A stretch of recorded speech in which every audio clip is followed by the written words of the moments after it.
Purihin ang Panginoon. Hallelujah! Itaas ang ngalan ng ating Panginoon Diyos na hari ng mga hari. Hallelujah! Hallelujah! Purihin ang Panginoon. Purihin ang Panginoon.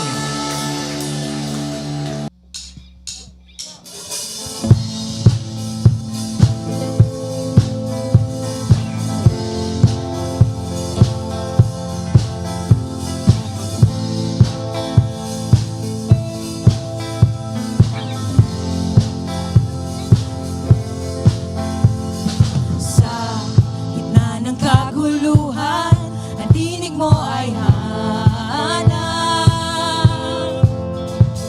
Sa templo mong banal, may bagong kagalakan.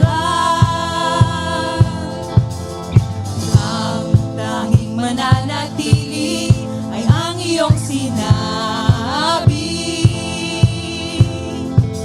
Sa kataas-taasan, ikaw pa rin ang hari. Dakila at kailanman di mahihigitan. Ang ngalan mo ay kaligtasan ko. Ang iyong kaharian, ang aking adhika. O Diyos, dalangin ko'y maghari ka. Sa gitna ng kaguluhan, ang tinig mo ay hanap. Sa templo mong banal, may bagong kagalakan. Ang tanging mananatili ay ang iyong sinabi. Sa kataas-taasan, ikaw pa rin ang hari. Dakila at kailanman di mahihigitan. Ang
ako'y maghari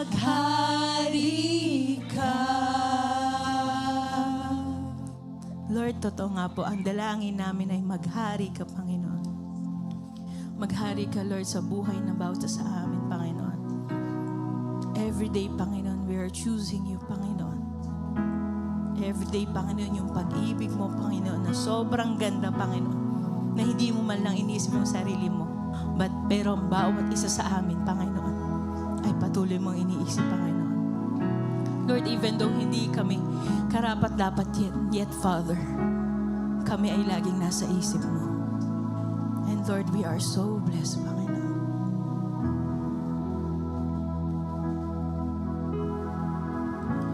Hinamak ka't tinawanan,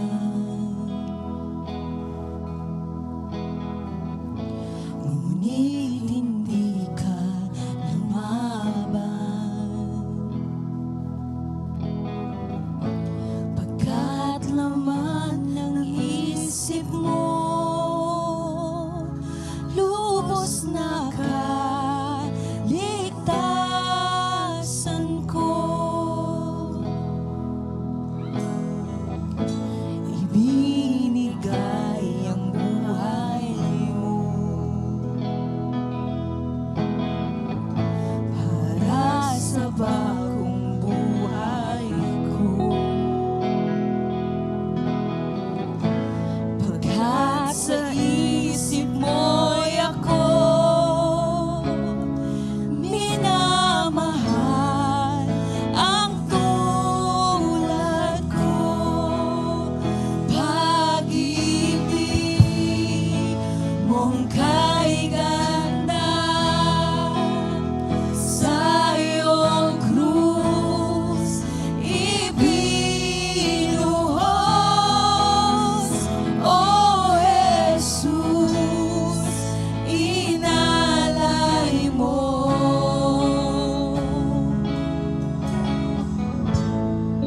Pag-ibig mong kay ganda,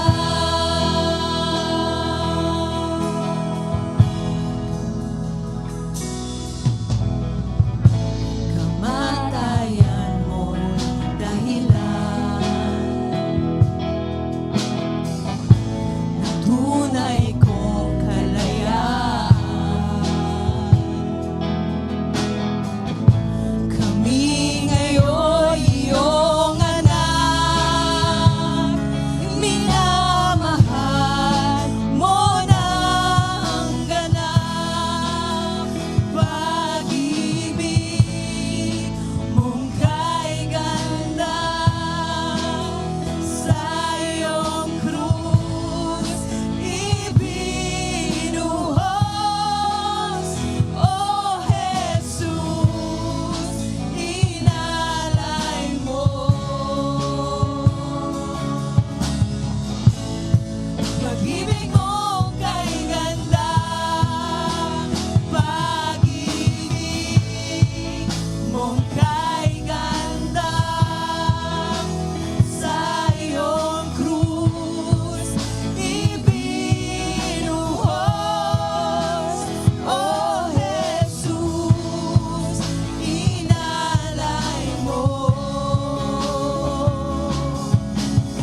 yung pag-ibig mong kay ganda, Panginoon. Na inilaban mo ang bawat isa sa amin, Panginoon, sa buhay na ito. Lord, maraming pong salamat. Maraming pong salamat, Panginoon.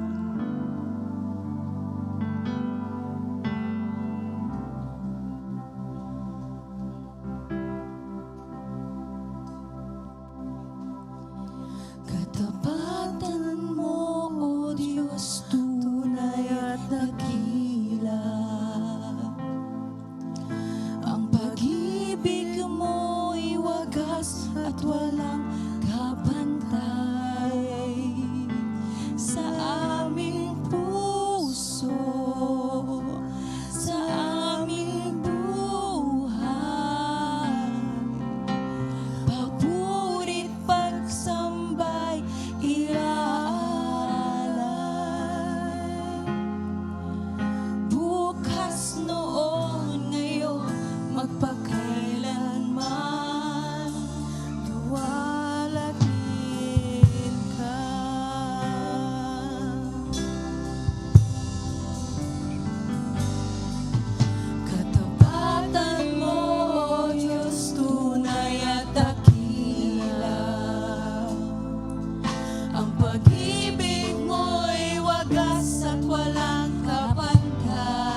Good morning po. Good morning po sa ating pong lahat. Mas nakakaba pala yung second time. Sige po sa ating pong pagsisimula. Years ago, narinig po akong talk. At parang ganito po yung talk na gusto niyang sabihin. When you enter the room effect. So ano po yung idea po ng enter the room effect? When you enter po a room, what effect do you have dun sa mga tao sa loob? Kunwari po, may pupunta sa office. Pagpasok nyo, ano yung effect ng presence nyo sa mga tao? May mga friends kayo. Pagdating nyo, ano yung effect nyo sa mga friends nyo? Yun lang po yung idea. At sabi po niya, kailangang maging aware tayo kasi po, in a way, meron pong tatlong effect. Una po, ito po yan. Picture. Yan. Pagpasok po natin, saya ng mga tao, nakangiti. Welcoming, parang wini-welcome, hinihintay nila kayo. Parang may joy, may energy kayong pinapasa sa kanila. May joy. Yung nagbibigay kayo ng security, ng calm, pag doon ka. Meron naman po ganito, second picture. Yan, pagdating nila, dito naman siya. Ano gagawin natin? Yung negative yung effect nyo. Yung nagiging stiff. Yung naririnig nyo na nung wala kayo, bungis-ngisan sila. Nung pagpasok nyo, bigla silang naging formal. Negative effect. Meron naman po yung huli, ganito. Wala lang. Wala kayong effect. Either po na wala talaga kayong effect o dumating sa point in time, ayaw na nila kayong pansinin. Indifferent na sila sa presence nyo, nandun kayo o wala kayo, wala lang. Siyempre po, ito pong tatlong effect pong ito, it builds over time. So yan po, positive, negative, no effect, ignored. It builds over time. Yung nakilala na kayo, nung matagal na kayo, nandoon, naramdaman na nila. Pagpasok ni Kuya ganto yung binibigay niyang energy. Pag nandito si Kuyang ganto, tapos, siya lang pala. Yun.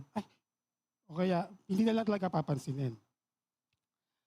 So ano pong gusto po nating sabihin? All of us has an effect in the room. Sa mga conversations, sa meetings, sa PTA, pagpasok po natin sa church, meron po tayong effect sa room. And we need to be aware.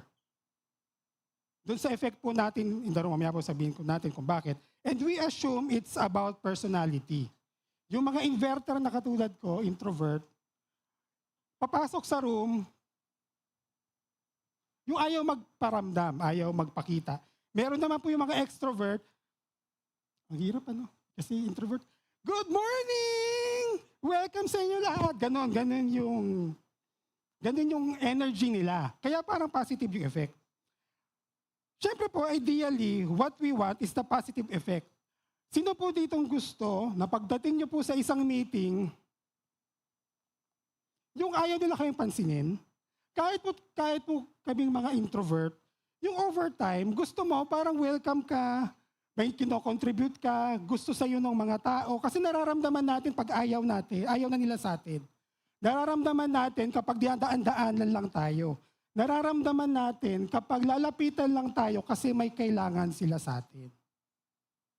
At ayaw natin yun. Gusto po natin, meron po tayong positive effect in the room. At syempre po, we need to remember, hindi po tayo biktima. Kasi marami po sa atin, pagpunta sa isang lugar, tapos feeling nila hindi sila welcome, hindi ako welcome, victim mentality na. Wala pumapansin sa akin ganito talaga yan. Yung mga tao talaga dyan, ganyan talaga sila, hindi nila talaga ako papansinin. Hindi na yun magbabago. Hindi po tayo biktima. Kasi may contribution po tayo kung bakit naging ganun sila sa atin. Dumating yung time na nakita nila, si Pastor, suplado talaga to. So okay lang to hindi pansinin. Tama po, di ba? Pero, syempre, throughout the years, dahil po ako hindi lang po dahil ako pastor, yung character growth, from time to time, mangangamay ka na. Kasi hindi pwedeng manatili dun sa ayaw ng tao sa akin, hindi ako pinapansin. May time naman hahanapin ko, ba't hindi ako pinapansin? So, di ba, hindi ako biktima. To say na biktima ako at yakapin ko yung pagiging suplado ko, it's parang hininto ko na yung growth sa buhay ko. Now, bakit po, isa pong gusto po nating mangyari, syempre, as MCFers, hindi po tayo ganon. Tama po. Nagsimula po akong ganon, pero hindi ako pwedeng manatiling ganon. So, yun, may nagsasabing tama. So as MCFers po, alam ko pong nagkamayan na po tayo kanina, pero hindi pa tayo ganito ng mga tao kanina. So, next na dyan. For the next, siguro po ilang minutes, magbigay po tayo ng positive effect sa mga tao po, dito po sa lahat. Para lang po to make a point na as MCFers, hindi tayo suplado. Kasi may narinig ako, mahilig daw tayo sa cliques. Yung magkakagrupo, magkakakilala, yun lang ang nagkukwentuhan, yun lang yung nagsasama-sama, wala silang paki sa iba.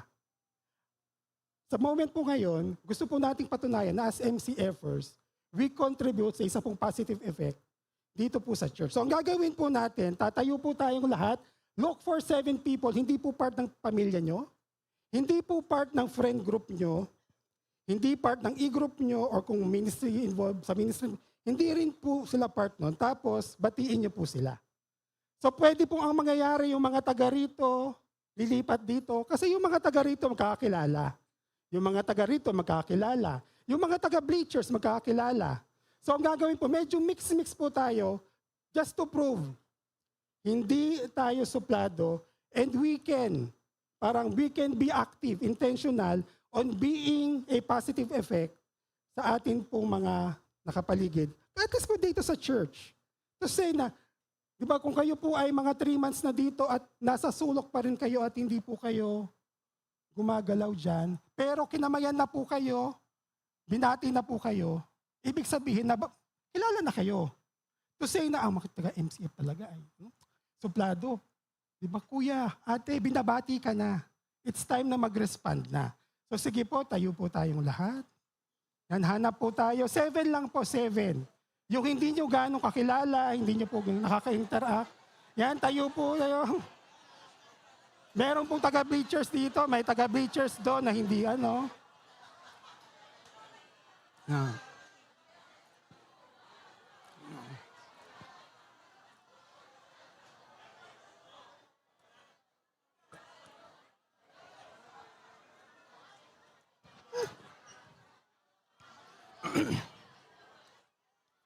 Ah.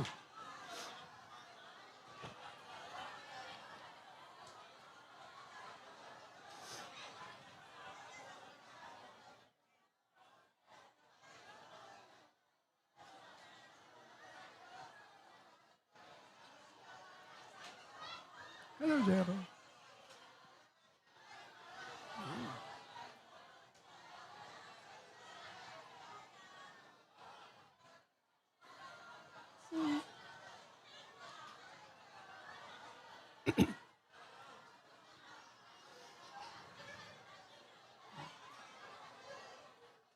Ah.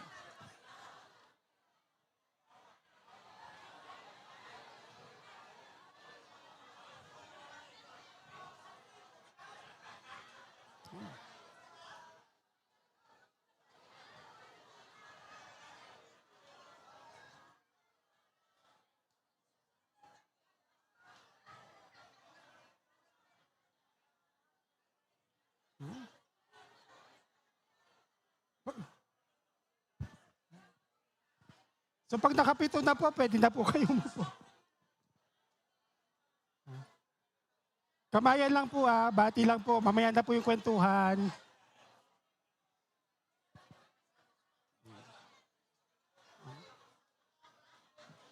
So yan, kamayan lang po, mamaya na po kwentuhan. Wala na pong kwentuhan.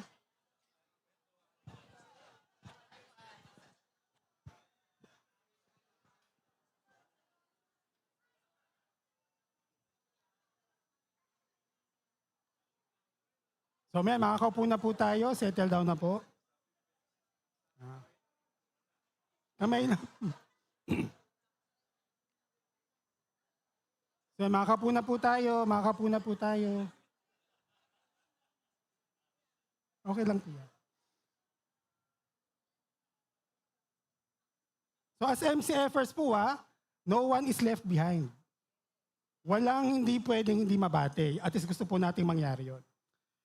So as Christians po, bakit po natin yung ginawa? Bakit po intentional ko pong pinagawa sa inyo? Kasi we are called to be intentional sa ating pong pagbibigay ng positive effect sa bawat rooms that we go to. Ano man pong lugar, ano man pong pag-uusap, ano man pong grupo na sinasamahan po natin, ang mandate po sa atin is to be positive ang effect po natin.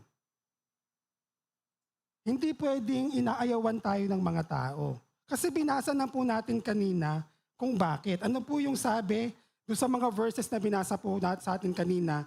You are the salt of the earth. You are the light of the world. Meron pong pagkatawag sa atin more than po sa personality natin. Pag personality driven kasi, pwede ako magpaka-introvert at sabihin ko, ayoko sa inyo, mababa ang aking social battery. Or sabi nga po nung narinig ko, wala akong social module. Kaya okay lang na suplado ako. Hindi po ganun. May mandate po sa atin. Ang tawag, ang calling po sa atin, ang identity po sa atin na binigay ni Jesus, you are the salt of the earth, you are the light of the world. Merong positive effect na ibinigay sa atin. Di ba? You are the salt of the earth. Sabi po dyan, but if the salt loses its saltiness, how can it be made salty again? It is no longer good for anything except to be thrown out and trampled upon. Kapag hindi na po tayo salt of the earth, wala na po tayong kwenta. Wala na po tayong halaga as Christians. It is our identity to be salt. Sabi po, di ba, salt that is useless, salt that is not salty is useless. Kapag wala na po tayong alat, bilang mga Kristiyano, wala na tayong effect, or hindi na positive yung effect natin, useless na po tayo. Sabi po diba sa Matthew 14-15 naman, you are the light of the world. Ang idea po, a town built on a hill, may burol, meron pong city doon, may town po doon, kitang-kita. At kapag gabi, nagliliwanag siya. So, ang ilaw, hindi pwedeng itago. Hindi sabi po dyan, neither to do people light a lamp and put it under a bowl. Ang ilaw, hindi mo siya magsindi tayo ng kandila tapos takpan natin para madilim pa rin. Illogical, kalokohan. So, kapag hindi na po tayo nagliliwanag, hindi po yun pagiging Kristiyano. Hindi siya embracing dun sa calling na ibinigay sa atin ng Panginoon. Light is not meant to be hidden. Its purpose is to shine. Its purpose is to shine. So, hindi po to optional. Being salt and light is our identity. This is not optional. Hindi po siya negotiable. Hindi rin sa suggestion. Hindi po sinabi ni Jesus, ngayong followers ko na kayo, you may be salt and light. You could be salt and light. Hindi. You are salt and light. Part siya nung tinanggap natin si Jesus, part siya nung pagbabago. So, it comes with following Jesus. We are called for that positive effect. Being salt and light. Ito po, nakita ko po sa wall sa post ni Pastor Migs. Ito po, walang undercover dapat na Christian. Pagpasok nyo sa school, nakahubad yung pagiging Kristiyano, hindi nila malalaman na Kristiyano ako. At ito po, mas tama. At dapat, wala pong MCFer na undercover Christian. Tama po. We are called to be salt, we are called to be light. So starting from now on, we are salt and light. Hindi tayo papasok sa mga room, sa mga usapan, sa mga meeting, na ayaw nating ipaalam na salt and light ako. Ayaw nating ipaalam na Kristiyano ako. So you are salt of the earth. Yan. Identity po natin salt. Ano po ang ginagawa o pinagagamitan ng salt? So meron po tayong picture. Yan. Ang salt po, it purifies water and sacrifices. Old Testament po yan. Antiseptic, may antibacterial properties. Preservative, alam po natin yan. Seasoning sa pagkain. At fertilizer. Ang idea po ng salt is this. Ang salt po ina-apply. Kunyari po sa steak, i-apply. Tapos salt's presence makes all the difference. Magbudbud ka ng asin, manunuot na lang yan. Maglagay ka ng asin, di ba? Kailangan mo siyang i-apply, tapos yung presence niya makes all the difference. So supposedly as Christians, our presence sa isang grupo, sa isang friend group, sa office, kung saan man po tayo, sa mga circle of friends natin, dapat our presence would make a difference. Yun po yung light. Yung dahil lang nandun ka, may nagbabago. May nangyayari dahil nandun ka. So ano po yung application po nito? Yan. Be present in the present. Kung nasan ka, kung nasaan yung katawan mo, nandun din yung diwa mo.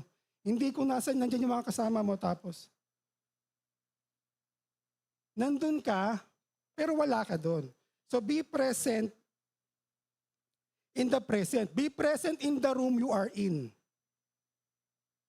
Be intentionally interested in the people you are with.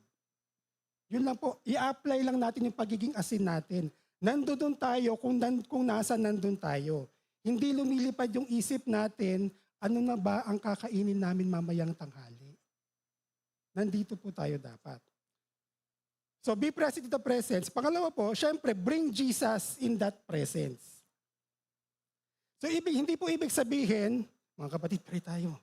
Kahit hindi sila mga Christians, di ba? Bigla ka nilang tatayo sa office nyo, mga kapatid, pray tayo dahil magkakasama tayo. Hindi po. Pwedeng ganoon kung Bible study yun. Pero it does mean, we bring yung Christ-like character. Ina-exhibit natin. Itong si ate, Kristiyano siya. And minsan ka po malaman lang na Christian tayo, sa isang grupo, may nagbabago. May nagbabagong dynamic.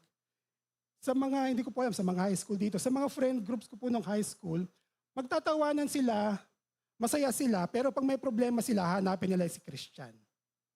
Papansin ko po yun.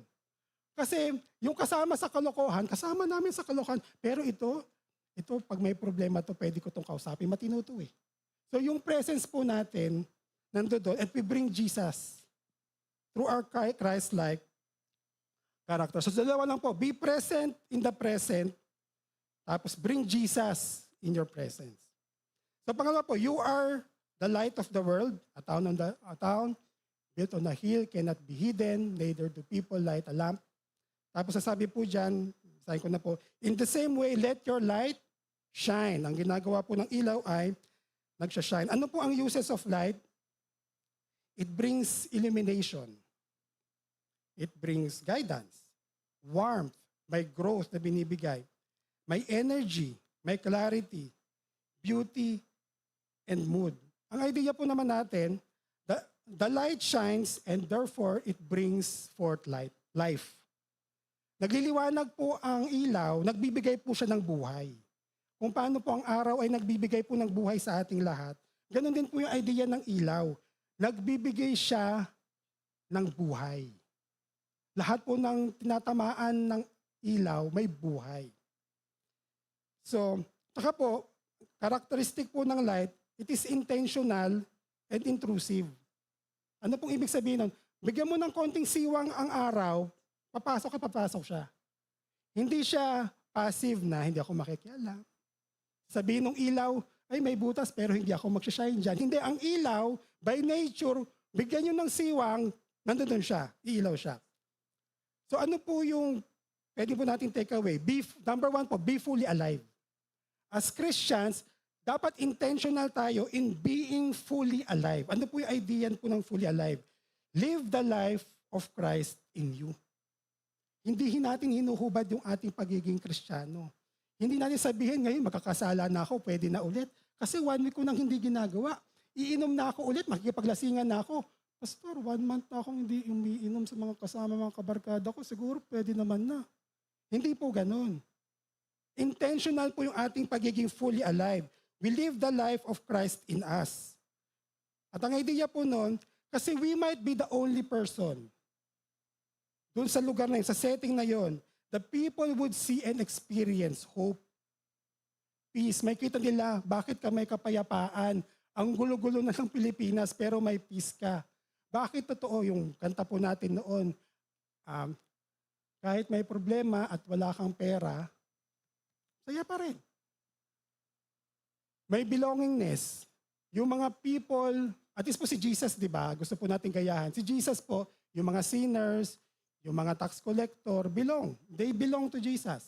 Yun ang mga kasama ni Jesus. Pwedeng warmth, they experience love, joy, mercy. May kita nila, may iba yung pananampalataya mo.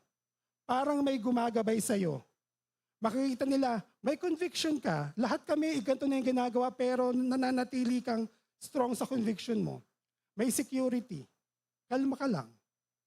Nakikita nila yung kalma natin, yung goodness, yung kindness, godliness, holiness, discipline. May ginagawa ka. Bakit pag nagla-lunch tayo, palagi kang nakaharap sa Bible mo? Napapansin po yun. Or dapat intentional po tayo doon. Na yung disciplines, yung truth. Kaming lahat ay naniniwala na sa ganito, bakit nananatili ka sa katotohanan? And somehow, may kita nila, ikaw nabubuhay ka may freedom. Hindi ka alipin ng pera, hindi ka alipin ng mga kung anong bisyo, may kalayaan ka. So be fully alive, intentional in living the Christian life. So pangalawa po, share that life. Share your life. Intentional in sharing that life. So share what God has done in you, sa buhay po natin. Tsaka yung ginagawa ni Lord sa atin. Share our story. Nagkipagkwentuhan naman po tayo, di ba? Intentional. Alam mo, kaya talaga may pagbabago. Kasi ganito, nabasa ko sa Bible. Simulan lang. Give encouragement. Give counsel. Kasama po sa positive effect yung rebuke and correct. Kasi hahayaan ba natin, kunyari, meron pong isang kabataan na papunta na po sa Ilog Marikina kung paano man siya makakapunta doon, tapos magpapakamatay na, binirek ako ng boyfriend ko, gusto ko na, di ba? Gusto ko na magpakamatay. Sige lang, magpakamatay ka, di ba? We correct and rebuke. Hindi natin hinahayaan ang mga taong nagkakamali at nagkakasala na magpatuloy sa kanilang kasalanan. Siyempre po in love. We guide them, we help them, we assist them, we mentor them, we coach them. Lalo na po kung meron po tayong authority sa trabaho o sa mga groups. Kapag nakikinig po sila sa atin, we mentor them. We share our lives with them. Tapos po, syempre, next step, we invite them to rooms when they can experience Jesus. Pag tinanong, ano ba yung meron ka? Nakikita ko may ginagawa ka. Nakikipag-usap ka sa amin, may something iba sa'yo. Ano ba ang meron ka? Kung mahirapan po tayong i-explain, we invite them to church. We invite them to e-group, sa HB, sa Ladies Link, sa YAM, sa UGG. Tapos finally po, we share Jesus. Hindi po pwedeng parang winet natin yung appetite nila. Ay, ang bait-bait mo, ganyan-ganyan. Tapos nagsishare ka. Tapos at the end of the day, hindi mo i-share si Jesus, kulang. Dapat sinishare natin si Jesus. Alam mo ba kuya, kaya talagang ganito ang buhay ko dahil kay Jesus. So, sa being light po, we become fully alive.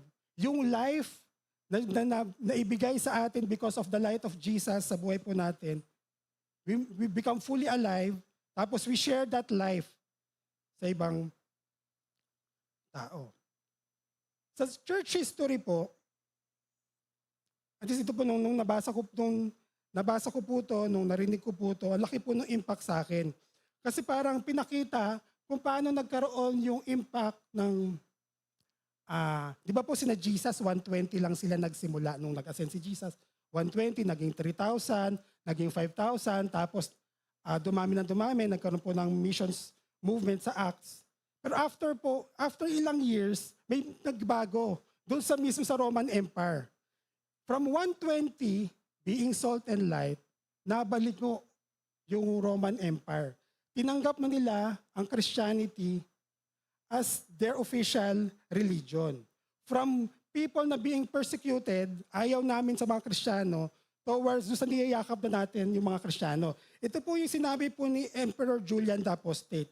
So si Emperor Julian po, around 300 AD siya naging emperor. Tapos gusto niyang ibalik sa pagiging Kristiyano, pagiging pagano, yung Roman Empire. Tapos ito po yung sabi niya, sa letter niya po kay Arcasius, the pagan priest, so sa Galatia. Sabi niya, why do we not observe that it is the Galileans, yung Christians, yung benevolence nila to strangers, yung care nila para sa graves ng mga patay, at yung kanilang pretentious holiness. So para po kay Emperor Julian, Yung kabanalan ng mga Kristiyano yan, mga pagpapanggap lang yan eh.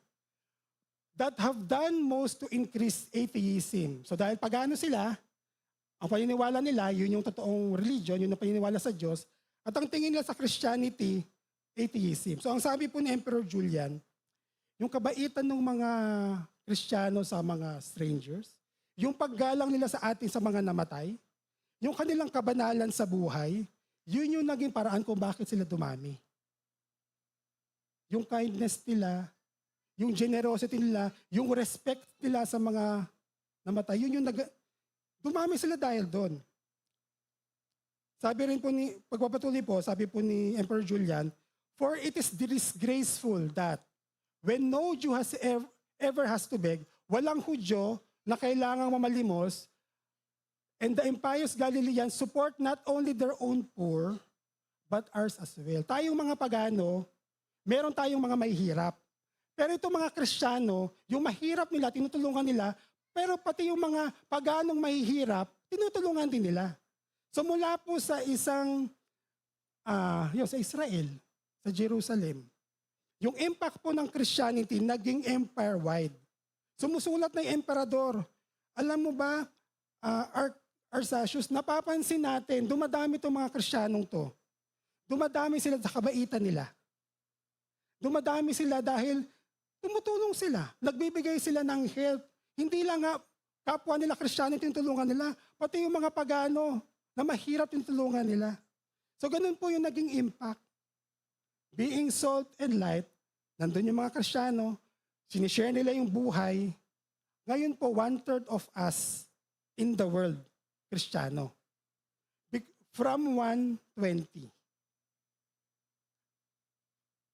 of knowing what it means to be salt and light. And somehow, yun po yung gusto po nating makita. From us, ilan lang po tayo sa MCF, being salt and light, na somehow sa pagiging salt and light po natin, sa ating mga rooms na pinupuntahan, sa ating mga pinupuntahan mga kakwentuhan, mga kaibigan, mga friends natin nagpipickleball, mga friends natin nagji-gym, mga friends natin nagra-rides. Unti-unti, being salt and light, magiging Christian sila. Kasi we are doing our part to be salt and light. At syempre po, ang kanta po natin sa MCF hymn, ano po yun? God, O our God. Ano po yung chorus? Bless the world. Hindi po mabibless ang world kung tayo pong lahat ay nagsusupladahan. Hindi po mabibless ang world kung itatago natin yung ating pagiging Kristiyano. Yung idea po ng bless the world, it may start small. Pero nagawa na po ng 1st century hanggang 3rd century Christian eh. Nakita na natin it works. From 120 to 1/3 of the world, Christians na because they became salt and light. And we believe, gusto po nating maniwala dahil iniwan ni Lord sa atin yung vision that God would bless the world through MCF, it would be the same. Proven, same effect. So imagine po MCF this year in action. Being salt and light. Affecting, di ba? Nag-effect po tayo positively. One room, one meeting, one gathering, one conversation. Until people would see, they would feel, they would experience. Tapos we take the step. Kapatid, tanggapin mo si Jesus at maranasan mo yung pagbabago niya. Yun po yung calling natin as Christians at sa MCF in Action, yun po yung nais po nating yakapin. We become salt and light to the world. Let's pray. Lord, napatunayan na po namin, Panginoon. Nababasa po namin sa church history. Ngayon po, nararanasan nga namin, alam namin na 1/3 of the world is Christian. Pero may kwento. Nagsimula, Panginoon, nung nag-ascend po kayo, nagsimula sa 120, they were praying. Tapos, naging 3,000 sa mga preaching. Pero hindi po palaging dahil sa powerful preaching. Ang na-notice ng pagano, ang na-notice ng Gentile na emperor mula sa kanyang trono, may grupo ng mga tao, itong mga Kristiyanong ito, dumarami sila. Nagiging threat sila. Dahil sa kanilang kabaitan, dahil sa kanilang kabutihan. They are good to strangers. Nag-help sila sa mga mahihirap. At hindi lang mahihirap nila, mahihirap din namin. So God, being salt and light is not an impossibility. We just ask, Panginoon, that as MCFers, as Christians, we would embrace yung ganong, Panginoong, calling at identity na iniwan niyo po, Panginoon, sa early disciples at maging iniiwan niyo po, Panginoon, sa amin ngayon. Maraming salamat, Lord. Ito po ang aming dalangin sa pangalan ni Jesus.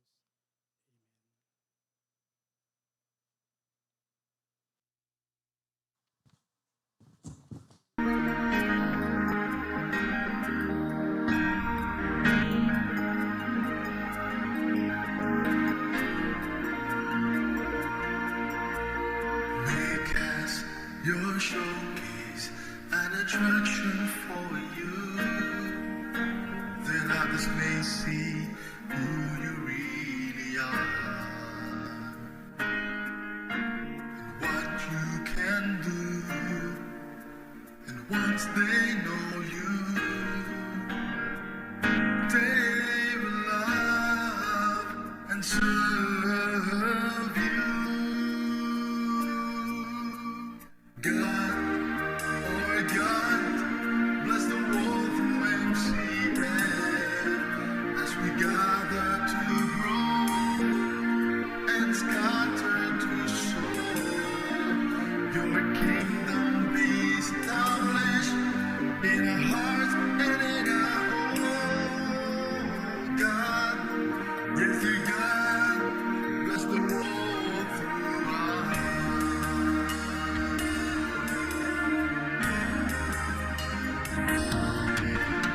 Let our hearts be your service arm. Now disciples enter desire. Believing in abundant blessing. Come and different, full of hope, of love and of faith.